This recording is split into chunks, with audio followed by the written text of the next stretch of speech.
आज के सेशन में हम लोग जीओसी से एसोसिएटेड सवालों को देखेंगे। इस क्वेश्चन में पूछ रहा है कि कौन से कंपाउंड के अंदर हाईएस्ट डाइपोल मोमेंट है। तो दरअसल ये सवाल जो है वो एरोमेटिसिटी से कनेक्टेड है।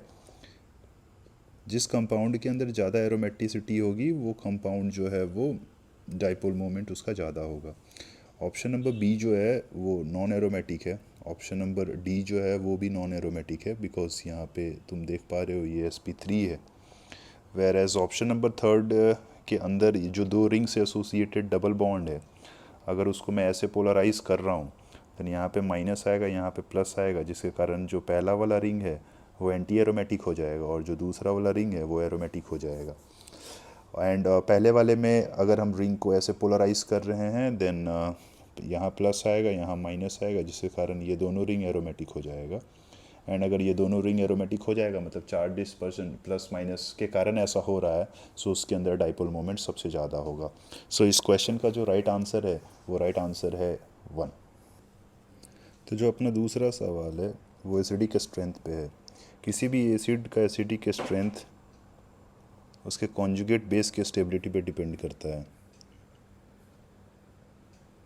डिपेंड्स ऑन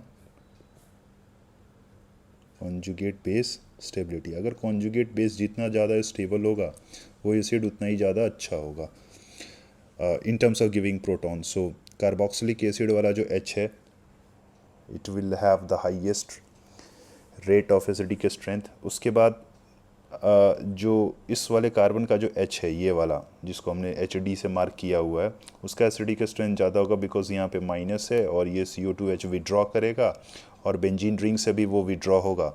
सो अगर ऐसा है देन जो ये वाला जो H है ओके वो ज़्यादा एसिडिक होगा after C, so which is HD। फिर ट्रिपली बॉन्डेड H जो है वो ज़्यादा एसिडिक होगा। एंड देन फिर यहाँ पे वाला ये वाले कार्बन का जो H है वो होगा। So right order would be HC HD HA HB, जो कि ऑप्शन 2 है। तो तुम्हारा अगला सवाल जो है वो कंपाउंड ए है, उसके ऊपर दो इक्विवेलेंट ऑफ OH माइनस है एंड देन कंपाउंड बी बन रहा है। 4 स्टेटमेंट्स दे रखे हैं, तो आइए वन बाय वन सारे इस स्टेटमेंट्स के बारे में बात करें। तो सबसे पहले अगर इस कंपाउंड को देखकर मुझे इसका बी बनाना है ओके तो बी क्या होगा। So ideally if you can see यहाँ पे दो इक्विवेलेंट ऑफ OH माइनस है, सो एसिड बेस रिएक्शन फास्ट होती है। एंड अगर एसिड बेस रिएक्शन फास्ट होती है ठीक है, सो यहाँ पे तुम O माइनस बना दो, यहाँ पे डबल बॉन्ड O कर दो। सो ये है तुम्हारा A और ये है तुम्हारा B। आओ चेक करो क्या क्या बातें बोल रखा है। कंपाउंड बी इज़ एरोमेटिक, या अगर तुम इस डबल बॉन्ड को ऐसे पोलराइज करोगे तो यहाँ पे प्लस आएगा। सिमिलरली तुम इस डबल बॉन्ड को ऐसे पोलराइज करोगे देन यहाँ पे प्लस आएगा। सो 2 पाई इलेक्ट्रॉन लेकर प्लेनर साइक्लिक कॉन्जुगेटेड होने के बाद इसको हम बोल सकते हैं कि ये एरोमेटिक है। ठीक है, नाउ जो इसका दूसरा है स्टेटमेंट है the completion of the above reaction is very slow. No, ऐसी बात नहीं है। अगर एसिड बेस हो रहा है सो हमें तो सिखाया जाता है, बताया जाता है कि एसिड बेस रिएक्शन जो होता है वो क्या होता है, वो फास्ट होता है। ओके, तीसरा जो है वो तो मतलब बी जो है वो फर्जी है। तीसरा जो है वो बोल रहा है ए शोज टॉटोमेरिज्म। हाँ, अगर ये ए है तो वो उसका टॉटोमर तुम बना लो। ठीक है, और उसका जब तुम टॉटोमर बनाओगे देन क्या होगा, टॉटोमर में डबल बॉन्ड ओ है, डबल बॉन्ड ओ है, यू नो ये यहाँ पे डबल बॉन्ड ओ हो जाएगा और यहाँ सिंगल बॉन्ड ओ हो जाएगा। तो ठीक है ये। एंड नाउ बोल रहा है क्या डी के बारे में, the bond length CC in compound B are found to be same. हाँ, तो ये सही है। अगर तुम देख रहे हो देन यहाँ पे तो हमने किसी चीज़ को डिस्टर्ब करी ही नहीं है। जब करी ही नहीं है तो बॉन्ड लेंथ भी क्या होगा, सेम ही होगा। तो इसका जो राइट चॉइस है वो है 4, A C and D only. ठीक है, फिर अपना अगला सवाल है compound from the following that will not produce PPT on reaction with AgNO3। तुम्हें पता है ना AgNO3 जो है, या फिर दरअसल सिल्वर जो होता है वो हेलाइड आयन एक्सेप्टर होता है। तो अगर वो हेलाइड आयन एक्सेप्टर है तो वो हेलाइड आयन को ले लेगा। पहले वाले जगह से अगर वो लेने की कोशिश करेगा तो यहाँ प्लस आएगा, दूसरे वाले से लेने की कोशिश करेगा तो यहाँ प्लस आएगा, तीसरे वाले को लेगा तो यहाँ से आएगा प्लस, एंड चौथे वाले में यहाँ पे प्लस आएगा। तो बोल रहा that will not produce PPT। तो देख लो कौन सा रिएक्शन फेवर्ड नहीं है। तुम्हें सिखाया जाता है कि डबल के ऊपर plus banana is highly unstable, तो पहला वाला सबसे घटिया है। ओके, बिकॉज दूसरे वाले में अगर तुम देखोगे तो यहाँ पे ये प्लस जो है वो रेजोनेंस कर रहा है रिंग के साथ। तीसरे वाले में वो एरोमेटिक बी आर हट रहा है तो प्लस आने से वो एरोमेटिक हो गया। चौथे वाले में भी रेजोनेंस हो रहा है, ओके, एक्सटेंडेड कॉन्जुगेशन से। सो इसका जो सबसे अच्छा आंसर है, मोस्ट अप्रोप्रिएट आंसर जो होगा वो 1 होगा। तो अब तुम्हारा जो अगला सवाल है वो है correct order of pK value. 4 compound दिया हुआ है, पीके वैल्यू का सही ऑर्डर लगाना है। तो यार जिसका के वैल्यू ज़्यादा होगा उसका पीके वैल्यू कम होगा, और के वैल्यू ज़्यादा का मतलब क्या हो गया, हायर एसिडिक स्ट्रेंथ। समझ आ रहा है क्या? K value means higher acidic strength. Now अब ये 4 कंपाउंड है, 4 कंपाउंड में पहला वाला तो रेफरेंस ही हो गया, दूसरे वाले में O माइनस है, तीसरे में O माइनस, चौथे में O माइनस। तुम्हें पता है ना यहाँ पे ये जो हाइड्रोजन है वो प्लस H शो करेगा, NO2 जो है वो माइनस R शो करेगा, और ये वाला जो है वो प्लस R शो करेगा। तो अगर हमारा O माइनस को स्टेबल होना है तो हमें ज़्यादा से ज़्यादा विड्रॉइंग ग्रुप्स लगाने होंगे। जितना ज़्यादा विड्रॉइंग ग्रुप्स होगा उतना ज़्यादा O माइनस स्टेबल होगा, एंड अगर उतना ज़्यादा O माइनस स्टेबल होगा देन हम बोलेंगे कि उसका जो H है उतना ही ज़्यादा एसिडिक होगा।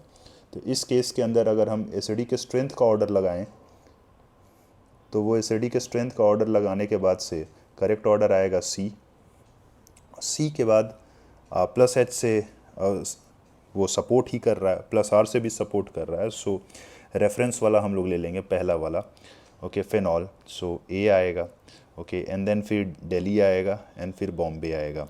तो ये तो एसिडिक स्ट्रेंथ का ऑर्डर है, और इसका जो होता है उल्टा वो पीके होता है।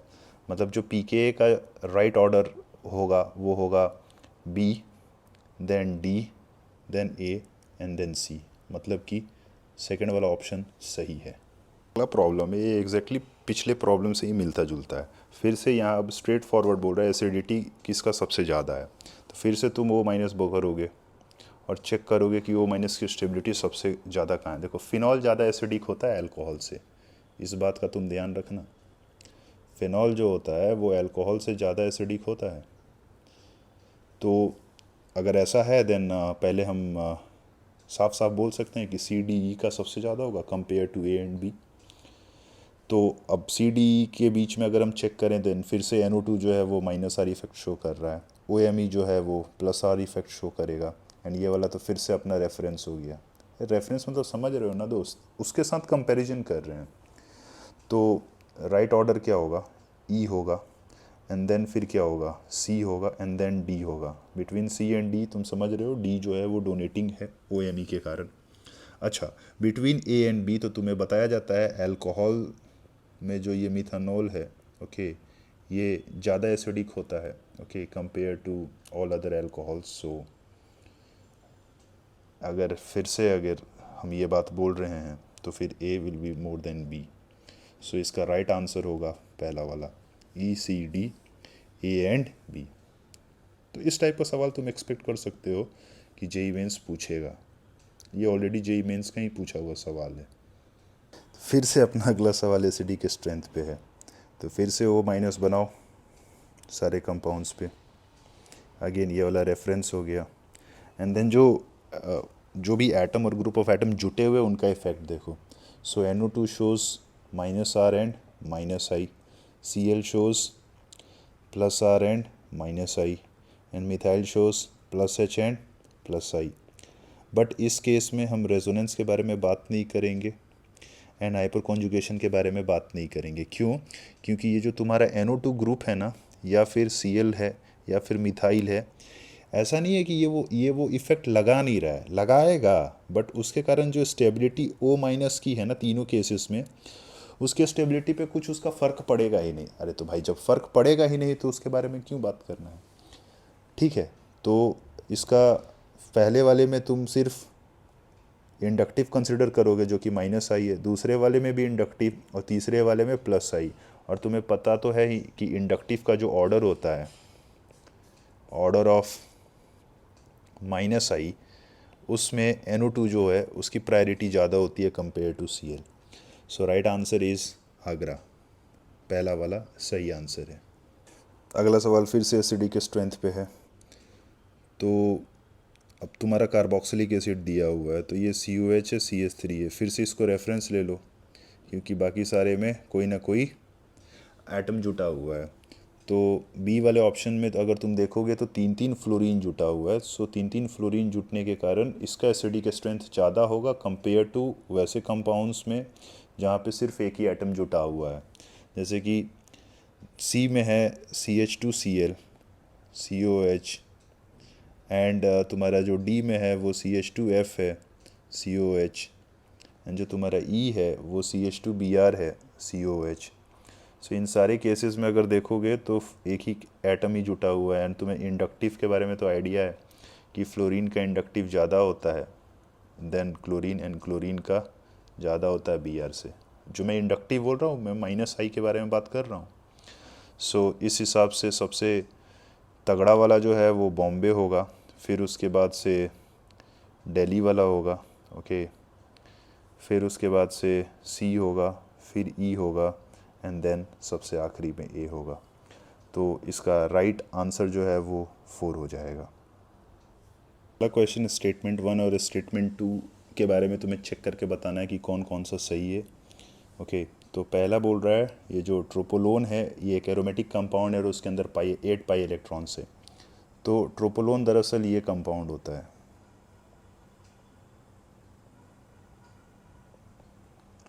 एंड चार्ज डिस्पर्जन से अगर तुम देखोगे तो यहाँ पे ऑक्सीजन पे माइनस आएगा, इस कार्बन पे प्लस आएगा। एंड अगर तुम देख रहे हो ये वाला सिस्टम, ओके, तो ये एरोमेटिक है, ये एरोमेटिक है। एंड ये बोल रहा है कि उसके पास 8 पाई इलेक्ट्रॉन्स है, तो 2 यहाँ, 2 यहाँ, 2 यहाँ एंड 2 यहाँ, ओके। सो टोटल या 8 पाई इलेक्ट्रॉन्स हैं। तो स्टेटमेंट 1 जो है वो करेक्ट है। नाउ जो दूसरा स्टेटमेंट बोल रहा है स्टेटमेंट 2, तो जो तुम्हारा स्टेटमेंट 2 है वो उसके बारे में बोल रहा है कि पाई इलेक्ट्रॉन ऑफ जो कार्बोनाइल है is in tropolone is involved in aromaticity. No, ये एरोमेटिसिटी में इन्वॉल्व थोड़ी है। तो चार्ज डिस्पर्जन के कारण यहाँ पे प्लस आ रहा है और उसके कारण हम बोल रहे हैं कि वो कंपाउंड एरोमेटिक है। तो सेकंड स्टेटमेंट जो है वो सरासर गलत है, ओके।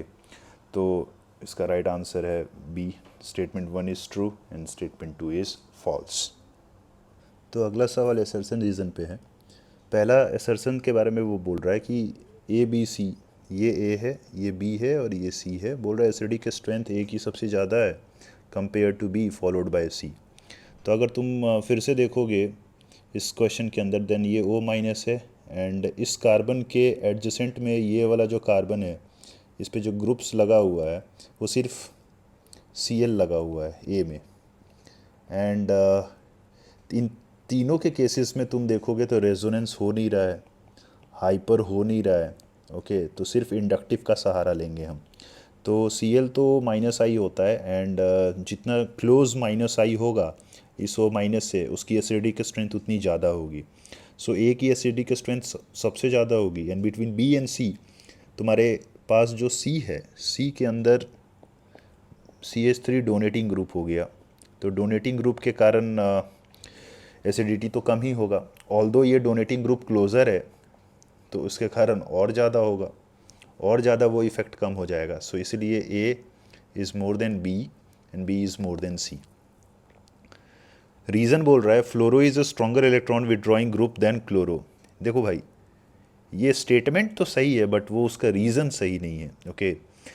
तो बिकॉज़ यहाँ पे फ्लोरो जो है वो चौथे पोजीशन पे है एंड यहाँ पे क्लोरो जो है वो दूसरे पे है। तो इंडक्टिव तो डिस्टेंस डिपेंडेंट होता है, तो जितना ज़्यादा डिस्टेंस बढ़ाओगे उतना ज़्यादा वो इफ़ेक्ट कम प्रोनाउंस्ड होगा, ठीक है। So both A and R is correct but R is not the correct explanation for A. अगला सवाल रेजोनेंस के ऊपर है। पूछ रहा है कौन सा कार्बोकेटाइन ज़्यादा स्टेबल है। तो देखो ये प्लस है, ये रेजोनेंस करते हुए यहाँ तक पहुँचेगा। दूसरे वाले ऑप्शंस में ये क्रॉस कॉन्जुगेशन हो जाएगा। तीसरे वाले में ये एक्सटेंडेड कॉन्जुगेशन होगा, रेजोनेंस होते होते नाइट्रोजन तक जाएगा। एंड चौथे वाले में फिर से यहाँ पे इस तरफ से होगा मामला, ओके। सो अगर तुम देख पा रहे हो देन सबसे अच्छा जो है वो एक्सटेंडेड कॉन्जुगेशन होता है compare to cross. Okay, extended के कारण स्टेबिलिटी ज़्यादा आती है कंपेयर टू क्रॉस कॉन्जुगेशन। तो यहाँ पे सी के अंदर एक्सटेंडेड कॉन्जुगेशन मतलब कॉन्जुगेशन हो रहा है एंड वो कॉन्जुगेशन नाइट्रोजन तक है, हेंस सी वाला जो है वो ज़्यादा स्टेबल करेगा कार्बोकेटाइन। सी वाले के अंदर कार्बोकेटाइन ज़्यादा स्टेबल होगा। अगला सवाल जो है वो एसिडिक स्ट्रेंथ पे है। अब जो ये 5 कंपाउंड्स दिए हुए हैं, इन 5 कंपाउंड्स को अगर मैं पहले ड्रॉ करूँ, ओके, तो मेरा जो पहला है वो ये है 2,4 डाइनाइट्रोफेनॉल। जो मेरा दूसरा है वो है 4 नाइट्रोफेनॉल। जो मेरा तीसरा है वो है 2,4,5 ट्राईमिथाइल फेनॉल। जो मेरा चौथा है वो है फेनॉल एंड जो मेरा पांचवा है वो है मेरा क्लोरोफेनॉल। ओके, 3 क्लोरोफेनॉल। सो ये जो होता है 2,4 डाइनाइट्रोफेनॉल, इसका एसिडिक स्ट्रेंथ सबसे ज़्यादा होता है बिकॉज दो विड्रॉइंग ग्रुप्स प्रेजेंट हैं, तो उसका एसिडिक स्ट्रेंथ सबसे ज़्यादा होगा कंपेयर टू बी। अब यहाँ पे ई के अंदर जो O माइनस है, Cl चूँकि इलेक्ट्रॉन खींचता है, सो अगर वो इलेक्ट्रॉन खींचता है माइनस आई है तो ये O माइनस को ज़्यादा स्टेबल करेगा। फिर से ये वाले को मैं रेफरेंस मान ले रहा हूँ और इस केस में मिथाइल तो डोनेटिंग है ना, methyl donates through plus H and plus I। So right order for acidic strength पहले A होगा, फिर B होगा, फिर E होगा एंड देन D होगा एंड सबसे आखिरी में क्या होगा, C होगा। तो अगर ये एसिडिक स्ट्रेंथ का ऑर्डर है देन pKa का ऑर्डर इसका उल्टा हो जाएगा। C सबसे ज़्यादा होगा, फिर D होगा, फिर E होगा, फिर बॉम्बे होगा एंड फिर आगरा होगा। ये करेक्ट आंसर होगा। तुम्हारा अगला सवाल है वो बेसिक स्ट्रेंथ पे है। तो तुम्हें ये तो पता है एलिफेटिक वाले का बेसिक स्ट्रेंथ एरोमेटिक वाले से कम होता है, एलिफेटिक वाले का बेसिक स्ट्रेंथ एरोमेटिक वाले से ज़्यादा होता है बिकॉज यहाँ पे जो लोन पेयर होता है वो लोकलाइज्ड होता है एंड एरोमेटिक वाले के अंदर वो डीलोकलाइज्ड होता है, so that is not easily available. तो in terms of aromatic versus aliphatic इस कंपाउंड के अंदर अगर हम बात करें तो एनिलीन वाले का बेसिक स्ट्रेंथ जो है वो सबसे कम होगा। अगर उसका बेसिक स्ट्रेंथ सबसे कम होगा देन उसका पीके भी सबसे ज़्यादा होगा। समझ आ रहा है क्या? And next one is ethanamine, so C2H5NH2। फिर है एन इथाइल इथेनामाइन, सो C2H5NH C2H5। जो थर्ड वाला है C2H5NN डाईइथाइल इथेनामाइन। सो इस वाले के लिए तो वो तुम्हें याद ही होगा। अच्छा, कुछ नहीं बोला है मतलब एक्को से, ठीक है। तो इस वाले के लिए तुम्हें याद होना चाहिए कि जो ऑर्डर होता है वो 2-3-1 होता है। ओके, बेसिक स्ट्रेंथ का ये 2 मतलब 2 डिग्री होता है, तो 2 डिग्री फिर 3 डिग्री एंड देन फिर 1 डिग्री। अगर ये बेसिक स्ट्रेंथ है देन यहाँ पे इन टर्म्स ऑफ पीके भी अगर हमको लिखना होगा तो हम लिखेंगे एनिलीन का सबसे ज़्यादा है, फिर 1 डिग्री है मतलब इथेनामाइन का सबसे ज़्यादा होगा, फिर 3 डिग्री है मतलब NN डाईइथाइल इथेनामाइन, समझ रहे हो ना। एंड फिर उसके बाद से सबसे कम पीके भी जो होगा वो एनिथाइल इथेनामाइन का होगा, ठीक है। सो इस क्वेश्चन में ये जो मैं डायरेक्ट बोल रहा हूँ कि 2 ग्रेटर देन 3 ग्रेटर देन 1, तो दरअसल यहाँ पे H बॉन्डिंग वाला कंसेप्ट निकल के आता है, ठीक है। अगर आप C2H5 को देखें, C2H5 यहाँ 2-2 है और यहाँ 3-3 है। सो इन टर्म्स ऑफ अगर तुम प्लस आई के ऑर्डर से जाते हो then 3 degree will have more than 2 degree and then 1 degree. But aqueous phase में इनके अंदर H बॉन्डिंग भी होती है एंड अगर H बॉन्डिंग होगी देन H बॉन्डिंग के डेटा से okay 1 degree will have most then 2 degree and then 3 degree. तो उस केस में मामला फंस जाता है एंड जब मामला फंस जाता है तो फिर हमें एक्सपेरिमेंटल डेटा का सहारा लेना होता है, ओके। एंड एक्सपेरिमेंटल डेटा ये बोलता है कि 2 डिग्री का ज़्यादा होता है compare to 3 degree, and 3 degree का ज़्यादा होता है कंपेयर टू 1 डिग्री। हेंस इसका आंसर जो होगा वो 4 होगा। एंड तुम देख पा रहे हो कि ऊपर वाले का आंसर 4 हुआ, तो इस वाले प्रॉब्लम में जो है वो इसमें भी सेम फंडा लगेगा कि एच बॉन्डिंग होगा पहले। ओके, और फ्री में जब एच बॉन्डिंग नहीं हो रहा होगा, फ्री स्टेट में होगा, तो फिर हम इंडक्टिव से आंसर करेंगे, ठीक है ना। तो एच बॉन्डिंग से तो 1 डिग्री ग्रेटर देन 2 डिग्री था और 2 degree greater than 3 degree, and inductive से 3 degree than 2 degree and then 1 degree. So मैं बोला था ना ऊपर में भी, इससे पहले वाले सवाल में, कि जो फाइनल ऑर्डर होता है वो एक्सपेरिमेंटल होता है। ओके, और एक्सपेरिमेंटल डेटा सजेस्ट करता है 2 डिग्री का ज़्यादा होता है देन 1 डिग्री का, फॉलोड बाय 3 डिग्री, जब आर जो है वो तुम्हारा एल्काइल ग्रुप होता है। और इससे पहले वाले प्रॉब्लम में हम बोले थे 2 degree, 3 degree and 1 degree, but उस केस में आर जब होता है मिथाइल ग्रुप। ओके, तो correct order of basic strength of methyl substituted benzene. So तुम देख लो यहाँ से, ये 2 डिग्री है, फिर ये 1 डिग्री है, फिर 3 डिग्री एंड देन फिर ammonia. So 1 is the right answer. तो इस सवाल में बोल रहा है कि डीप्रोटोनेशन कहाँ सबसे फास्ट होगा बेसिक मीडियम में। तो तुम्हें पता तो है ही कि बेस जो है वो प्रोटॉन लेगा, एंड उस कंपाउंड से प्रोटॉन, या फिर उस कंपाउंड के अंदर से प्रोटॉन ज़्यादा अच्छे से निकलेगा जहाँ पे उसका जो कॉन्जुगेट बेस होगा वो ज़्यादा स्टेबल होगा। सो ए के केस में इस वाले जगह से एच निकलेगा, और यहाँ पे इस ग्रुप को बोलते हैं active methylene group, active methylene group. And active methylene group का जो एच होता है वो हाईली एसिडिक होता है, और हाईली एसिडिक इसलिए होता है क्योंकि ये इसका जो कॉन्जुगेट बेस है ये दोनों तरफ रेजोनेंस कर सकता है। ओके, वेर एज बी के केस में भी होगा, बट प्रॉब्लम क्या है कि इस वाले कार्बन पे जो इंटेंसिटी है डेल्टा प्लस की वो कम हो जाएगी, बिकॉज ऑक्सीजन भी जो है वो इलेक्ट्रॉन पेयर देगा, तो उसके कारण ये जो माइनस है, ये माइनस की स्टेबिलिटी जो है कंपेयर टू फर्स्ट वो कम हो जाएगी। वेर एज सी के केस में भी यहाँ माइनस आएगा। ठीक है, यहाँ पे मेरे पास 2 एम ही था, अगर एक होगा तो फिर एक भी तो उसके माइनस चार्ज की इंटेंसिटी को कम करेगा, बिकॉज इस वाले कार्बन पे डेल्टा प्लस जो है वो कम हो जाएगा, तो ये माइनस चार्ज जो है वो कम होगा ही नहीं, और कम होगा ही नहीं तो फिर वो ज़्यादा अच्छा मतलब एसिडिक हाइड्रोजन नहीं कहलाएगा कंपेयर टू फर्स्ट। सो इसका राइट आंसर 1 होगा। सो ये आज के सेशन का हमारा आखिरी क्वेश्चन है। रेजोनेटिंग स्ट्रक्चर के स्टेबिलिटी पे बात कर रहा है। तो तुम्हें पता है कि देयर आर 5 रूल्स जिसके बिहाफ पे हम लोग स्टेबिलिटी चेक करते हैं रेजोनेटिंग स्ट्रक्चर का, जिसमें सबसे पहला होता है octet completion.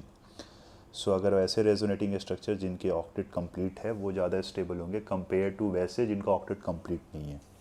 So A B and D में ऑक्टेट सबों का कंप्लीट है, सी में ऑक्सीजन का ऑक्टेट कंप्लीट नहीं है, सो सी जो है वो सबसे घटिया होगा। उसके बाद हम रूल 2 चेक करते हैं। रूल 2 बोलता है कि वैसे रेजोनेटिंग स्ट्रक्चर जिनके अंदर जो तुम्हारा नंबर ऑफ कोवेलेंट बॉन्ड ज़्यादा है, ओके, वो वाले रेजोनेटिंग स्ट्रक्चर्स ज़्यादा स्टेबल होंगे। सो उस केस के बिहाफ पे डी जो है वो सबसे ज़्यादा होगा, सी जो है वो अभी सबसे कम है। अब नाउ बिटवीन बी एंड ए अगर तुम्हें चेक करना है, देन यहाँ तुम्हें पता है नाइट्रोजन का लोन पेयर है। सो नाइट्रोजन का लोन पेयर जो है वो इस निगेटिव चार्ज को रिपेल करेगा, एंड अगर ऐसा है तो उसके कारण स्टेबिलिटी कम जाएगा। सो सेकंड लास्ट ए होगा, एंड देन उसके बाद जो होगा वो बी होगा। ओके, सो राइट ऑर्डर जो होगा वो दिल्ली मतलब डी वाला होगा, फिर बी वाला होगा, फिर ए वाला, एंड देन सी वाला, विच मीन्स पहला ऑप्शन जो है वो सही है। सो अगेन इस सेशन का मेन सोल पर्पस ये था कि तुम ज़्यादा से ज़्यादा कॉन्फिडेंट रहो। अगर क्वेश्चंस देखोगे देन क्वेश्चंस उतने टफ नहीं है जितने टफ तुम लोगों को क्लास के अंदर तुम्हारे फैकल्टी कराते हैं। ठीक है, so what is more important is कि जो तुम 3 घंटे बैठ के पढ़ाई कर रहे हो उसमें तुम कितने मेंटली स्टेबल हो, कितने ज़्यादा तुम हेड स्ट्रांग हो। ओके, अगर जितने ज़्यादा अपने आप को स्ट्रांग बनाओगे देन उतना ही तुम्हारा फ़ायदा होगा। जीओसी सुनने में लगता है कि क्वेश्चंस टफ होते हैं, बट अगर तुम इस 16 क्वेश्चंस को जितने भी मैंने आज ले रखे हैं अगर तुम देखोगे देन ये सारे क्वेश्चंस ऑलरेडी 1 साल पहले पूछे गए हैं। ठीक है, तो देख लो कि किस टाइप का सवाल है। और अब तुम ज़्यादा पैनिक हो के अगर अपना रायता फैलाना चाहते हो, then it's all up to you. So जितना भी तुम्हें पढ़ाई कराया गया है, ठीक है, तुम्हारे टीचर्स के द्वारा, वो सारे क्लास नोट्स को रिवाइज करो एंड कॉन्फिडेंट रहो एंड ज़्यादा ओवर थिंक मत करो। ओके, मिलते हैं फिर अगले सेशन में कुछ दूसरे टॉपिक्स के साथ। टिल देन टेक केयर, अच्छे से पढ़ाई करो, all the best, bye bye.